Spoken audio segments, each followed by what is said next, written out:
live from Iceland and Brussels. It's Zen Live.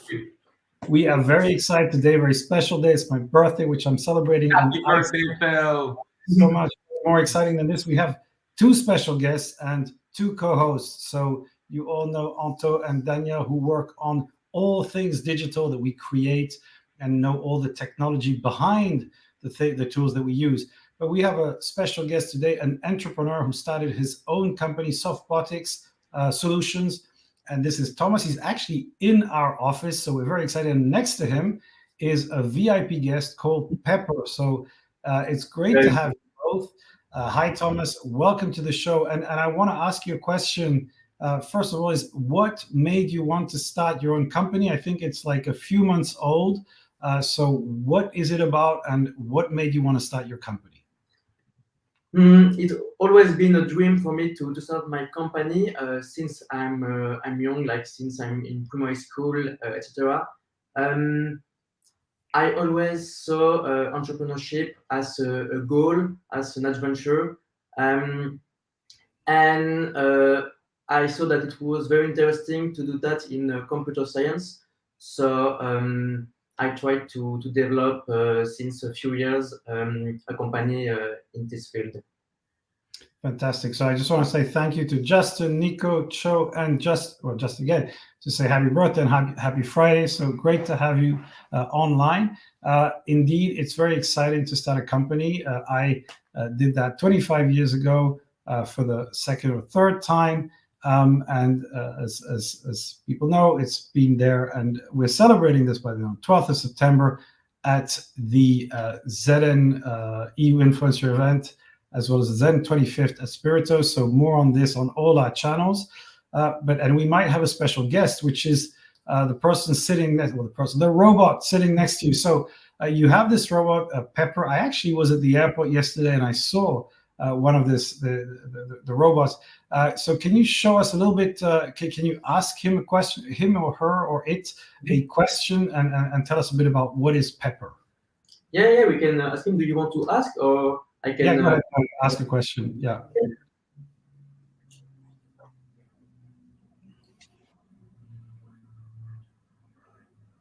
Can you tell me a joke?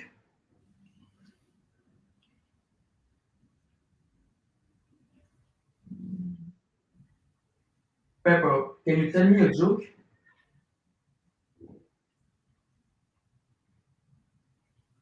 Sure, here's a classic. Why don't scientists trust atoms? Because they make up everything. Fantastic. So these sounds like ChatGPT jokes. And I think you told us earlier that basically you kind of need to talk to Pepper. The Pepper can see your face, and that's part of the recognition that Pepper has. So can you tell us a little bit more about Pepper? Who developed this robot, and you're basically building software for the robot at events? Can you tell us a bit more about that? Pepper is quite old. I think he's 10 years old. He's from Aldebaran. That is a French company. It's a very wonderful piece of hardware and software. Most of the robots that are on the market needs to have a new software, but Aldebaran provide one with Pepper, and Pepper can understand emotion, can track people, can display things on the tablet, and also very interesting and complicated is that he can have a real conversation. So it's a very wonderful product. Very interesting. I wanted to ask a little bit about, how you see kind of, Pepper and robotics in general being integrated, in events or with its interaction. What's your feeling on that? I think it's more about helping humans because, like by example, we want to develop a Pepper to be able to make interview, but it won't replace a very good journalist, of course, because we still have to think about the questions and things like that. So it's like AI and other robotic. It's really to help the work of the humans. but it's very complicated because, of course, it's a robot, so some people are scared of that. So we need to implement a nice interaction. Great. Super interesting, Thomas. Actually, well, I have to say that as well as Phil was mentioning before, this is not the first time I see a Pepper. I also saw a Pepper back in Christmas in the Brussels airport, but also back I think like 4 or 5 years ago, I saw an art exhibition in Leuven in which they were using different Pepper robots. Like I think they were like sort of imitating mental health conditions. So it was a quite interesting concept for an art exhibition using Pepper. And for me, actually, I mean, it's quite amazing and surprising to see how when we were kids that we were playing with sort of robots, let's say, like for example, this guy here, that he is able to do these kind of things, to now having a robot like Pepper that can recognize your gestures and so on.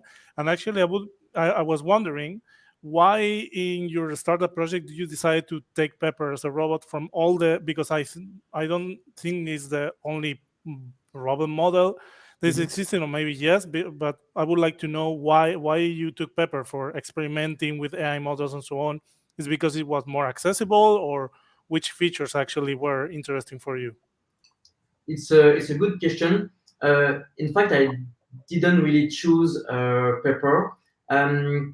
One of my family member work like in consulting, and he was at an event, and Pepper was there, and like he was talking with the guy that was managing Pepper, and he found like the market very interesting, and years later he found that Pepper was available like to buy, so he buy it, and he told me like, just if you want to program it and try things with that, don't hesitate. So it was more complicated than I believed. So I waited 3 years of computer science to be able to start the project.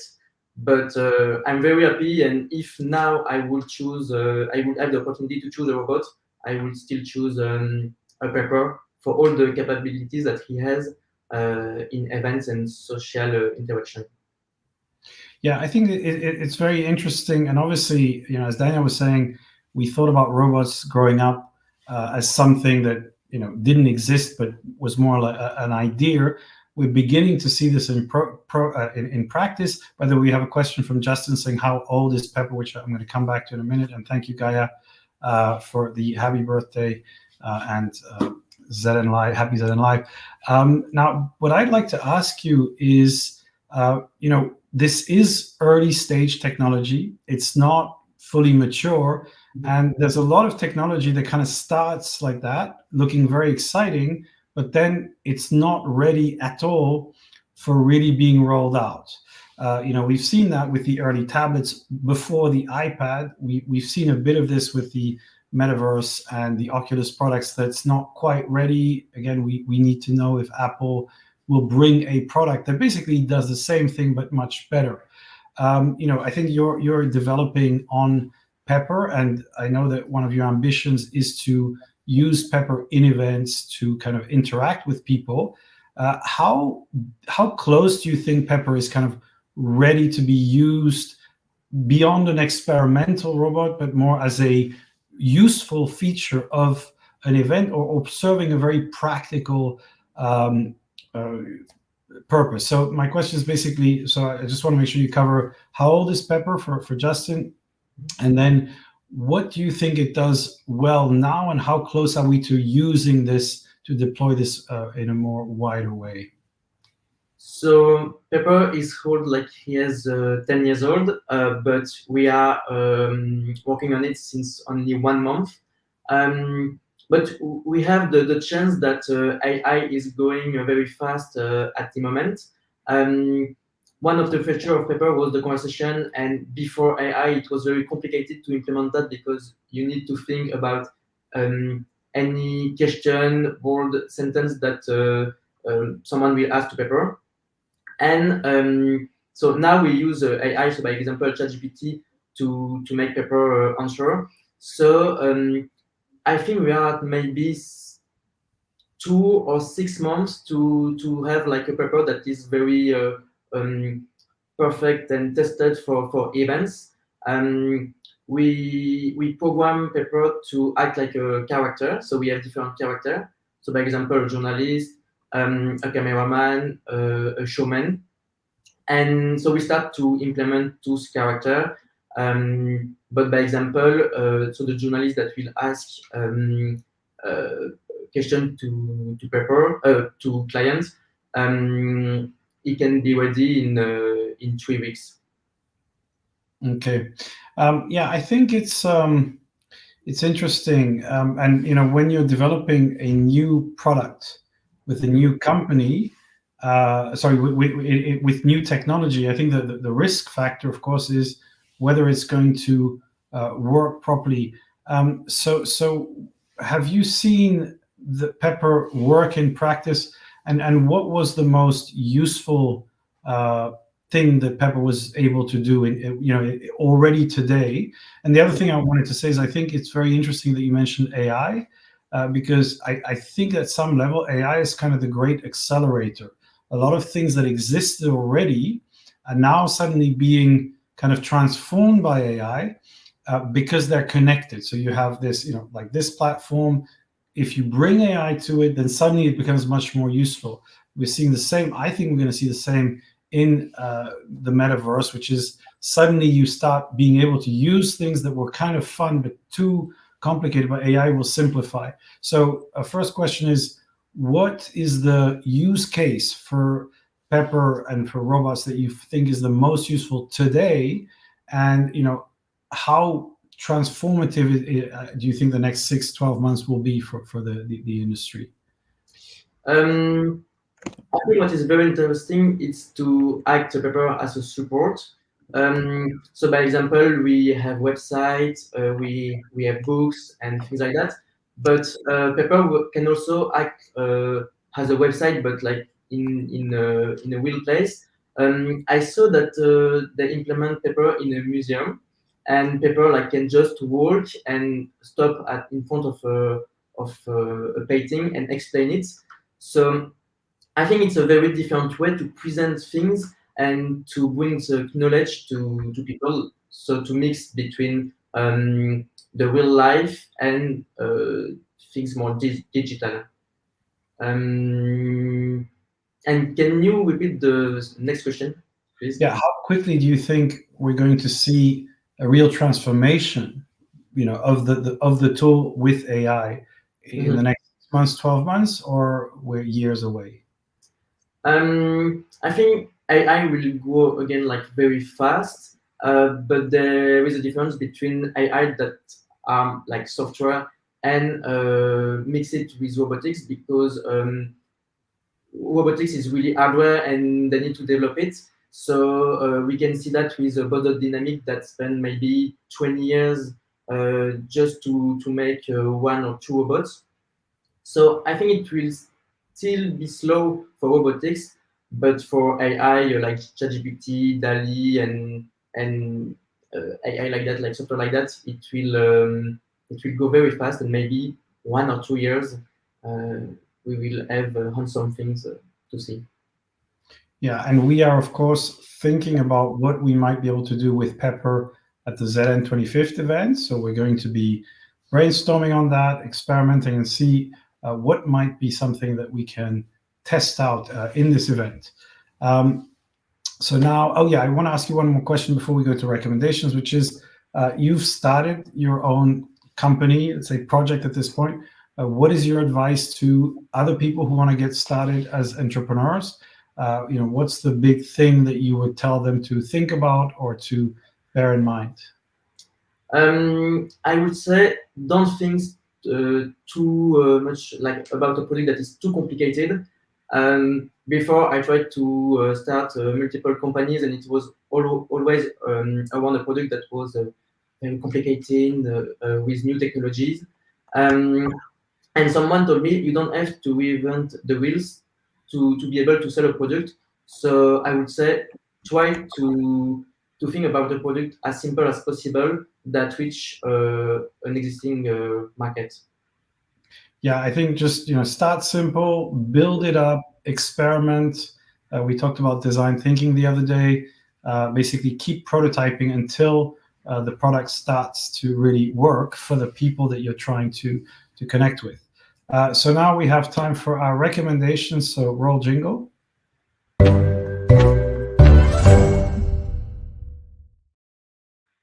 So I'll start with you, Thomas. What is your recommendation for our viewers? So it's a book named Digital Transformation by Thomas Siebel. Thomas Siebel is a computer science worker, and he created an AI company. And it's very interesting because he helps a company to make the transformation to the digital. So it's very interesting to understand how a company used to work, how they need to adapt, and how they can do that. So it's a very nice book and easy to read.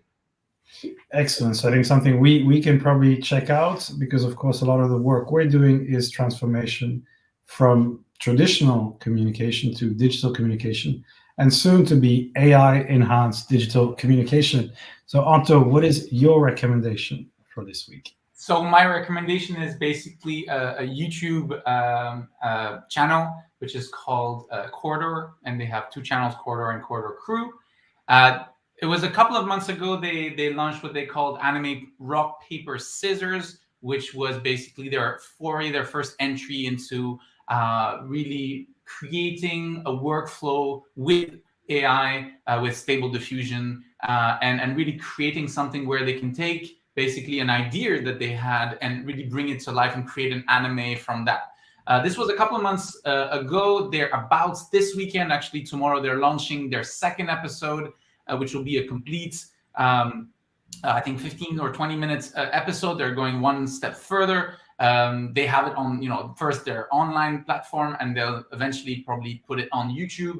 But they as well have another video which is explaining their process. How does that actually impact the way that we're doing things, and what they've seen and what they've kind of brought forth is that actually this takes away all the tedious parts of making an animation. So it gives you actually more time to focus on the story, to focus on the moments that really create that emotional connection. And that's, I think, the part that's really interesting. And a lot of people, maybe are very worried about the fact that, it's going to replace all artists and everything. And actually, that's not the truth. The truth is actually that you're going to be able to empower creative people to actually tell their stories better. And that's where I think, AI is going. Is yes, for now you see a lot of really cool things, but what will stand out in the future will be really what's going to be the story. And so all the storytellers, all the really creative people are going to have then a tool that is going to make their process much more seamless to express their creativity.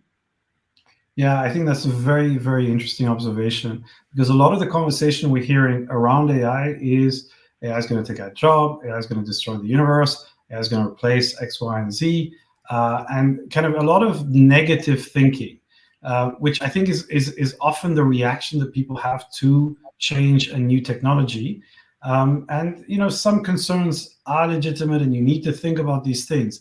But I think what this really misses is the really interesting things, like we discussed, with potentially Pepper being able to build new robots, and I think, Anto, the reality, because we're talking a lot about AI in how we use it in our daily work, and when you read, and this I think is also very confusing, when you look at what's being talked about on social media, on the web, it's like, these 5 things will change your life, these 10 things will allow you to do this in 5 minutes, and that's not true. I mean, these tools do not allow you to do something in 3 minutes, etc. They take quite a lot of thinking, quite a lot of testing before you get to a result that's actually usable. Now, I think once you do that, you start seeing interesting things, which are pretty basic right now, but quite interesting as well. So we're creating images with the AI tools that, we're using them for our newsletter, our different assets and things like that. And sometimes you're starting to be able to do stuff that simply is better looking and faster and more creative than you would have done otherwise. I think where we're going with this is to a place where we're able to create things maybe not much faster, but where you can think, okay, this is my idea, and I'm asking I'm using these tools to try to visualize it and to try to do a lot more, which I think is incredibly interesting. But I think people completely underestimate that it takes real skills to get there. But one day we might be able to create videos much faster. You don't need a production team. You don't need 100 people to do this video. You can, if you use the appropriate tools, you can start doing explainer videos. But also, I mean, I've seen South Park being produced by AI, which is quite amazing, but I'm sure it wasn't simple. I mean, I can imagine the amount of iteration to try and make this thing look good. So I think people are hyping this, which is really not that helpful, because the reality is it takes real skills, real back and forth, real training before you can get these tools to deliver something useful. But I think once you start getting there, you start producing very interesting things, but they require a whole new skill set. Daniel, what is your recommendation for this week?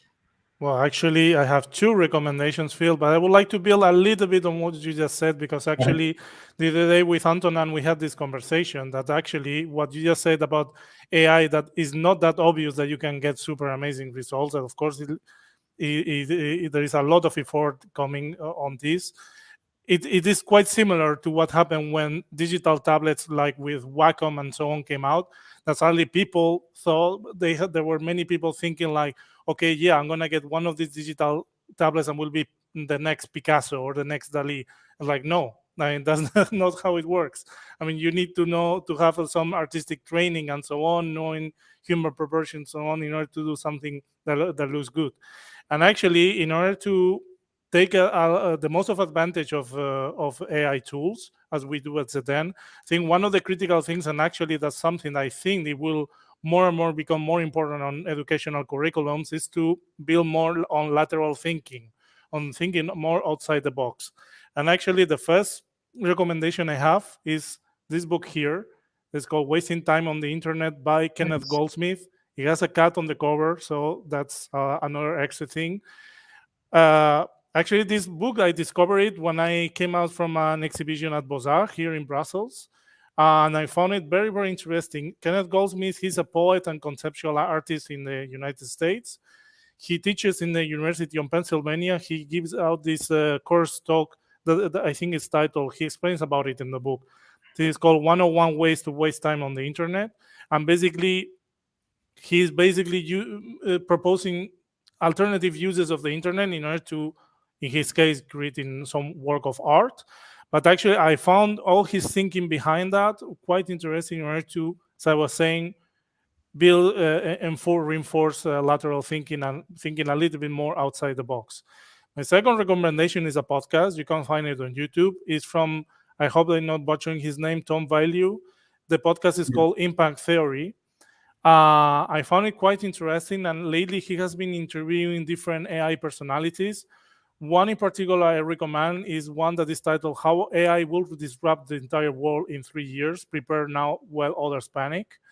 And on this interview, he has a conversation with Ernan Mostak, who is the founder of Stability AI, who are one of the companies behind Stability Diffusion, one of the main AI generative image kind of models, together with DALI, together with Midjourney, etc.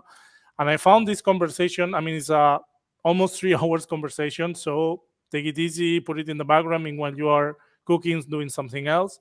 But all the insights they gave on that conversation, I found it very, very interesting, very good food for thought. Yeah, actually, I did listen to this last week, and I agree with you. It was fascinating. They had a lot of discussions about all the things that can go wrong, but with AI. But they also landed at some key moments. And actually, the last 4 minutes. So those of you who want to skip it, go there, where he says something that I think is great advice for young entrepreneurs, which is, this is happening. Embrace it. Learn the skills. And be aware that this is a unique moment, because AI is transforming technology, which means if you get to learn at the beginning and you build your skills around this, you become an expert. And you don't often have that opportunity. I had a similar experience when I started ZN, which was early days of the internet. So you get to build something as the industry shifts, as the technology comes online. So I think that was great advice, and I think it's a fascinating discussion. The other thing you talked about, the wasting time on the internet, you actually recommended this to me some years ago. And what I like about it, again, it's a very positive look at technology, because I think the media and social media as well seems to just, people love the negative stories. So they're kind of attracted to it because they're like, I think people have this slightly, weird and morbid attraction to things that make them feel bad and feel anxious. So it's like, oh my God, the internet's going to kill us now. AI is going to destroy us. Whereas the reality is that these are incredibly interesting, fun. You can look at this, you can learn, you can play. And again, it opens up so many doors. And I think that's what this book does. It tells you, look at it and play and think differently. And I think this is the conversation that we're having, Daniel, Anto, and the rest of the team is just, okay, what things could we try to do with AI that would make an image look more interesting, that would make a video attract attention, and then maybe create things that otherwise would be very difficult to do. And this is what we're trying to do, we're working on, and you can see it with our newsletter. I love those little those images. I think are really cool and really fun, but hopefully we're going to start taking them one step ahead, and then we're going to play with our own images, deep faking ourselves and stuff like that, just to see what can be done. So I think these are very exciting times. Thomas, it was great to have you on. Fantastic to have you in the office and to be able to see Pepper and to hopefully see this turn into a fantastically successful business. So I forgot. My recommendation is I'm in Iceland, in Reykjavik. Actually, 20 minutes from here, there is a volcano that is smoking. And if you want, you can actually see it live. So I'm sharing the live stream of this volcano. And there's a little app saying, don't take that road because, there's a volcano. And so we're going to just drive past it later on today. So apparently it's fine. I mean, we should be good with this. But Iceland is the land of volcanoes. So it's part of the landscape. So this is the closest I've ever gotten to a live volcano. I'm not planning to go there. I'm following recommendations, so I think everything will be fine, but it's quite fascinating. So with all that, thanks, Thomas, for joining us, and great to have Anto and Daniel on the show. As Gaia said, I think it's fantastic to hear your views. We love to hear them all, also on LinkedIn, Twitter, and Twitter X, and our other channels. So have a great weekend, everybody, and we will see you online. Bye for now. Bye. Bye, guys. Thank you. Bye-bye.